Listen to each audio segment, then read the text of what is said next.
തന്റെ മന്ത്രിസ്ഥാനം പാർട്ടി തീരുമാനിക്കുമെന്ന സുരേഷ് ഗോപി പ്രധാനമന്ത്രിയെ നാളെ കാണുമെന്നും സുരേഷ് ഗോപി പറഞ്ഞു. തിരുവനന്തപുരത്ത് നിന്ന് തൃശൂരിലേക്ക് യാത്ര തിരിക്കും മുൻപ് മാധ്യമങ്ങളോട് പ്രതികരിക്കുകയായിരുന്നു അദ്ദേഹം. പ്രചരണ സമയത്ത് എതിർ സ്ഥാനാർത്ഥികൾ ഉൾപ്പെടെ ആരെയും അധിക്ഷേപിച്ചിട്ടില്ല. മുരളീധരന്റെ അഭിപ്രായത്തോട് പ്രതികരിക്കാനില്ല. മുരളിയേട്ട എന്നാണ് വിളിക്കാറ്. അങ്ങനെ തന്നെ തുടർന്നും വിളിക്കും. സിനിമാ അഭിനയം തുടരുമെന്നും സുരേഷ് ഗോപി മാധ്യമങ്ങളോട് പറഞ്ഞു. വോട്ടർമാരെ ഒരിക്കലും വില കുറച്ച് കാണരുത്. അവരാണ് എല്ലാം നിശ്ചയിക്കുന്നത്. വ്യക്തിപരമായ വിജയം ആയിരുന്നുവെങ്കിൽ 2019 വിജയിക്കേണ്ടതായിരുന്നു. തെരഞ്ഞെടുപ്പ് ഫലം വന്ന ശേഷം പ്രധാനമന്ത്രിയുമായി സംസാരിച്ചിരുന്നില്ല. അദ്ദേഹം മറ്റു പല മീറ്റിംഗുകളുടെയും തിരക്കിലാണ്. നാളെ കാണാം എന്ന് പറഞ്ഞിട്ടുണ്ട്. സിനിമ തന്റെ പാഷനാണ്.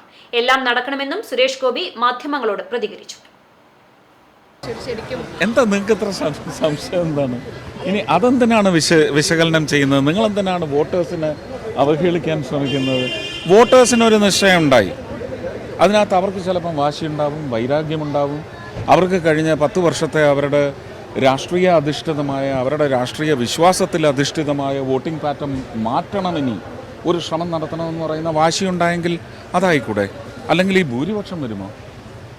വോട്ടേഴ്സിനെ ഒരിക്കലും അണ്ടർ എസ്റ്റിമേറ്റ് ചെയ്യരുത്. They are the deciders. That level അത്ര ഇല്ല.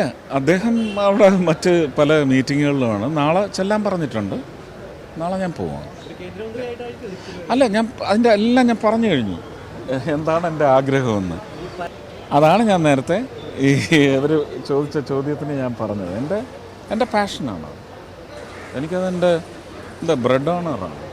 അപ്പോൾ എൻ്റെ കുടുംബം, അതിലെ ഒരു 5% പ്രതീക്ഷിച്ചിരിക്കുന്ന വേറൊരു സമൂഹമുണ്ട്. അവർക്കൊക്കെ കൊടുക്കണമെങ്കിൽ കാശ് വേണ്ട. എല്ലാം നടക്കണം.